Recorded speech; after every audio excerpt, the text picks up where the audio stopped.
I've never written a book before. I've written a lot of scientific articles. So this is all kind of new to me. And what I'm finding is that it is exciting to delve into a different realm and put a story out there that is based on my life, but also based on my experiences as a provider and a researcher. So on one hand, I feel a little bit vulnerable because it's my story going out there, but it's exciting to think and believe that maybe by people reading this story, it will spark a dialogue that could really affect change in our healthcare system. Positive is a retrospective look at how HIV was converted from an almost certain death sentence to a chronic manageable condition.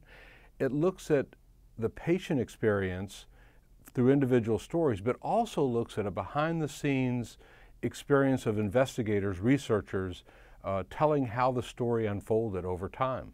For all the success that we had converting HIV from a death sentence to a chronic manageable condition, we discovered that we were hitting up against the wall of our healthcare delivery system.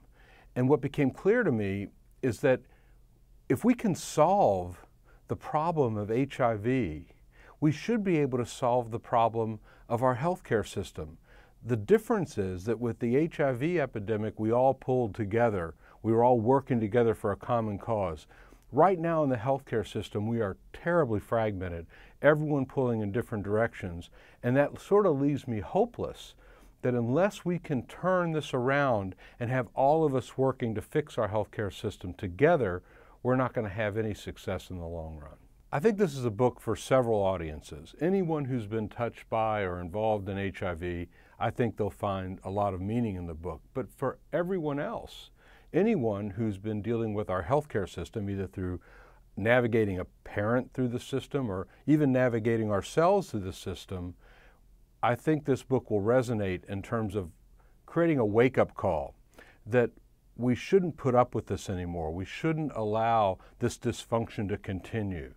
What I hope most comes from the book is two things. One, a true understanding of how HIV was converted from a death sentence to a chronic manageable condition and how that success should be celebrated. But I think what I'd really like to see happen is the beginning of a dialogue, a very serious dialogue that transcends politics about how we can fix our broken healthcare system in the United States.